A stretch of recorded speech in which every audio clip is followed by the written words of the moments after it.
ശ്രീ കിഷോർ, ആദ്യം തന്നെ ഒരു കാര്യം ഞാൻ പറയാൻ വിട്ടുപോയി. ഇത്രയും വളരെ പ്രാധാന്യമുള്ളൊരു വിഷയം ജനമധ്യത്തിൽ കൊണ്ടുവന്നതിന് ദൂരദർശനോട് ഞാൻ ആദ്യം നന്ദി പറയുകയാണ്. അത് പറഞ്ഞില്ലെങ്കിൽ അതൊരു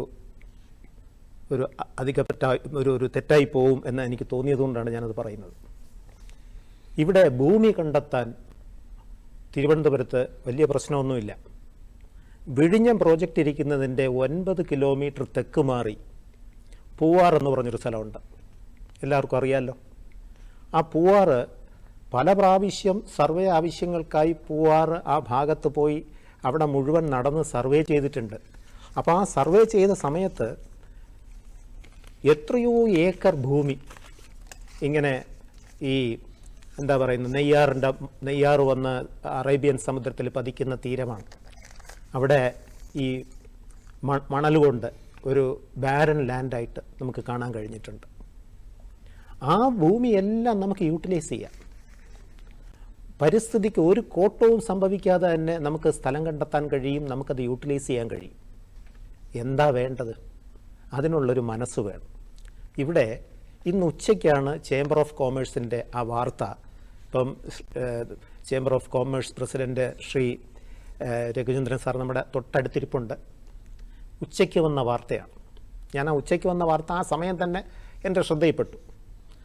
അദ്ദേഹം പറഞ്ഞത് എന്താണ്, 5 മണിക്കൂറിനകത്ത് എത്ര എൻക്വയറി വന്നു എന്നാണ്. അപ്പോൾ ആൾക്കാർക്ക് സ്ഥലം കൊടുക്കാൻ താല്പര്യമുണ്ട്. അത് ഏറ്റെടുത്ത് ഒരു എന്താ പറയുന്നത് ലാൻഡ് ബാങ്ക് പോലെ ഉണ്ടാക്കി അത് കൂട്ടിക്കൂട്ടി ഒരു വ്യവസായ കോറിഡോറിന് ആവശ്യം വരുന്ന ഭൂമി കണ്ടെത്തുക എന്ന് പറയുന്നത് അത്ര വളരെ വലിയ ഒരു ഹെർക്കൂലിയൻ ടാസ്ക് ആണെന്ന് ഞാൻ വിശ്വസിക്കുന്നില്ല. ഇതിൽ നമ്മുടെ പക്കൽ കുറ്റകരമായ അനാസ്ഥയുണ്ടോ എന്ന് ചോദിച്ചാൽ കുറ്റകരമായ അനാസ്ഥ ഉണ്ട്, അതിന് സംശയമൊന്നുമില്ല. ഇവിടെ മുന്ദ്ര പോർട്ടിൻ്റെ കാര്യം പറഞ്ഞു. മുന്ദ്ര പോർട്ട് ഗുജറാത്തിൽ വരുന്നതിന് മുമ്പ് ആ ഭാഗത്ത് പോയി ആ ഭാഗമെല്ലാം പോയി ചുറ്റി കണ്ടിട്ടുള്ള ഒരാളാണ് ഞാൻ. അന്ന് അവിടെ ഒരു ബാരൻ ലാൻഡായിരുന്നു. ഒരു പുൽക്കൊടി പോലും കിളിർക്കാതെ ലക്ഷക്കണക്കിന് ഏക്കർ ഭൂമി, നമ്മളെ കണ്ണെത്താ ദൂരത്തോളം ഇങ്ങനെ വീടുകളൊന്നുമില്ലാതെ ബാരൻ ലാൻഡായി കിടന്ന ആ ഭൂമി പേടി തോന്നും അവിടെ നിൽക്കുമ്പോൾ. ആ ഭൂമിയിൽ മുന്ദ്ര പോർട്ട് വന്നതിന് ശേഷം ഇപ്പോഴും നമ്മൾ പോയി നോക്കണം. അവിടെ ഒരു നല്ലൊരു പോർട്ടുമായി ബന്ധപ്പെട്ട ഒരു ഇൻഡസ്ട്രിയൽ പാർക്കുകളും ഒരു പട്ടണവും എന്തുമാത്രം വികസിച്ചു പോയി ആ ഏരിയ. ഒരു പോർട്ട് കൊണ്ട് എന്തെല്ലാം നേട്ടമുണ്ടാവുമെന്ന് പോർട്ട് വരുന്നതിന് മുൻപുള്ള ആ സ്ഥലത്തിൻ്റെ ഫോട്ടോയും പോർട്ട് വന്ന ഇപ്പോഴുള്ള ആ ഫോട്ടോയും ഒരാൾ കണ്ടാൽ അയാൾ 10ാം ക്ലാസ് വരെ പഠിച്ച ഒരാളിന് മതി അതിൻ്റെ ഇമ്പാക്റ്റ് എന്താണെന്ന് കൃത്യമായിട്ട് മനസ്സിലാവും. ഇവിടെ പൈസയില്ല എന്ന് പറയുമ്പോൾ തന്നെ മറ്റൊരു പ്രധാനപ്പെട്ട കാര്യം പറയാനുള്ളത്, 2023 ഫെബ്രുവരി മാസം 3-ാം തീയതി ഉള്ള ബഡ്ജറ്റ് പ്രസൻറ്റേഷനിൽ ഇവിടെ നമ്മുടെ ഫിനാൻസ്, അതായത് നമ്മുടെ ഫിനാൻസ് മന്ത്രി ശ്രീ ബാലഗോപാൽ അദ്ദേഹം പ്രഖ്യാപിച്ചത് എന്താണ്? അദ്ദേഹം പ്രഖ്യാപിച്ചത് വിഴിഞ്ഞം മുതൽ തേക്കട വഴി ദേശീയപാത 66 നാവായിക്കുളം വരെ നീളുന്ന 63 കിലോമീറ്ററും തേക്കട മംഗലാപുരം വരെയുള്ള 12 കിലോമീറ്റർ ഉൾക്കൊള്ളുന്ന റിംഗ് റോഡ് നിർമ്മിക്കാൻ തീരുമാനിച്ചിട്ടുണ്ട്. സംസ്ഥാനത്തെ ഏറ്റവും പ്രധാനപ്പെട്ട വ്യാവസായിക ഇടനാഴിയായി ഇത് മാറും. ഈ ഇടനാഴിയുടെ ചുറ്റുമായി വ്യവസായ സ്ഥാപനങ്ങളും വാണിജ്യ കേന്ദ്രങ്ങളും വിപുലമായ താമസ സൗകര്യങ്ങളും അടക്കമുള്ള ടൗൺഷിപ്പുകളുടെ ശൃംഖല രൂപപ്പെടും.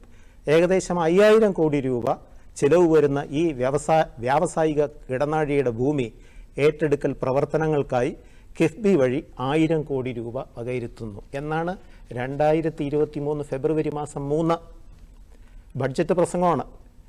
നമ്മളൊന്ന് ആലോചിച്ച് നോക്കി ഇതെവിടെ എത്തിയെന്ന്. അപ്പം ഫണ്ട് വകയിരുത്തുകയാണ്. ഫണ്ട് വകയിരുത്തി കഴിഞ്ഞാൽ പിന്നെ ഫണ്ടിന് വേണ്ടി ഓടേണ്ട കാര്യമുണ്ടോ? ഈ ഫണ്ട് വകമാറ്റി ചിലവഴിച്ചിട്ടുണ്ടോ എന്ന് മാത്രം നമ്മൾ നോക്കിയാൽ മതി. അപ്പോൾ ഇവിടെ കാര്യങ്ങളെല്ലാം പേപ്പറിൽ കൃത്യമായി നടക്കുന്നുണ്ട്, പക്ഷേ അത് പ്രാവർത്തികമായി ഇൻ റിയാലിറ്റിയിൽ വരുന്നില്ല. എവിടെയാണ് കുഴപ്പം? നമ്മൾ നോക്കേണ്ടതുണ്ട്. 30 മുതൽ 40% വരെ ചരക്ക് നീക്കം നടക്കുന്ന ഒരു അന്തർദേശീയ കപ്പൽ ചാലിന് ലോകത്തെ 30 മുതൽ 40%, ഇപ്പോൾ കണക്കാക്കിയിട്ടുള്ളത് ലോകത്തെ 40% ചരക്ക് നീക്കവും നടക്കുന്ന ഒരു അന്തർദേശീയ കപ്പൽ ചാലിൻ്റെ അടുത്തായിട്ടാണ് വിഴിഞ്ഞം തുറമുഖം സ്ഥിതി ചെയ്യുന്നത്. ഈ ചാലിലൂടെയാണ്, ഈ കപ്പൽ ചാലിലൂടെയാണ് 40% ലോകത്തെ കാർഗോ മൂവ് ചെയ്യുന്നത്. ലോകത്തിലെ ഏറ്റവും വലിയ തുറമുഖമായ ഷാങ്ഹായ് തുറമുഖം പ്ലാൻ ചെയ്ത്, സർവേ ചെയ്ത്, പ്രാഥമിക സർവേകളൊക്കെ ചെയ്ത് അത് പണി പൂർത്തിയാക്കാൻ 6 വർഷമേ ചങ്കില ചൈനയ്ക്ക് വേണ്ടി വന്നോളൂ. ഇവിടെ നാഴികയ്ക്ക് 40 വട്ടം ചങ്കില ചൈന പറയുന്നവരോടാ പറയുന്നത്. വേണ്ടി വന്നുള്ളൂ 6 വർഷം കൊണ്ട് ലോകത്തെ ഏറ്റവും വലിയ തുറമുഖം ഷാങ്ഹായ് തുറമുഖം നിർമ്മിക്കാൻ അവർക്ക് വേണ്ടി വന്നുള്ളൂ. അതുപോലെ തന്നെ യൂറോപ്പിലെ ഏറ്റവും വലിയ തുറമുഖം എന്ന് പറയുന്നത് റോട്ടർഡാമാണ്. നെതർലാൻഡ്സിൽ റോട്ടർഡാം പോർട്ട്. ആ റോട്ടർഡാം പോർട്ടിൻ്റെ ഏരിയ എന്ന് പറയുന്നത് തിരുവനന്തപുരം ജില്ലയോളം വരും അതിൻ്റെ ഏരിയ.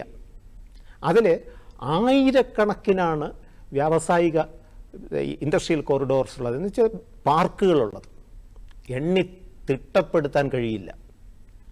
ഒന്ന് ആലോചിച്ച് നോക്കും. അപ്പോൾ ഏറ്റവും വലിയ മദർ പോർട്ട് ഇന്ത്യയിൽ വരുന്നു, ഇന്ത്യയുടെ ഏറ്റവും തെക്കേയറ്റത്ത് നമ്മുടെ വിഴിഞ്ഞത്ത് വരുന്നു.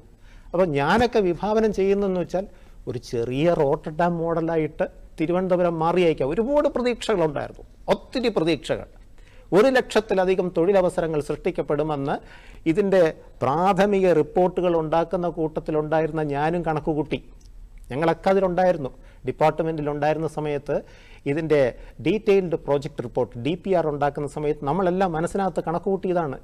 ഇത്ര ആൾക്കാർ വരും, ഇത്ര ചരക്ക് വരും, ഈ ചരക്ക് നമ്മുടെ റോഡിലൂടെ ഇത്ര കിലോമീറ്റർ പിന്നീട് ഇത്ര ദൂരത്തിലുള്ള സ്ഥലങ്ങളിൽ, പ്രധാനപ്പെട്ട സ്ഥലങ്ങളിൽ എത്തിച്ചേരും. ഇന്ത്യയിലെ ചരക്കുകൾ മുഴുവൻ ഫോക്കസ് ചെയ്യുന്നത് ഇവിടെയായിരിക്കും, വിഴിഞ്ഞമായിരിക്കും, മദർ പോർട്ടായതുകൊണ്ട്. ശരി. പക്ഷേ നമുക്ക് എവിടെ എത്താൻ കഴിഞ്ഞു? ആ ഒരു കാര്യത്തിലേക്ക് വരുമ്പോഴാണ് നമുക്ക് വലിയൊരു നിരാശയുടെ പടുകുഴിയിലേക്ക് നമ്മൾ പോകുന്നത്.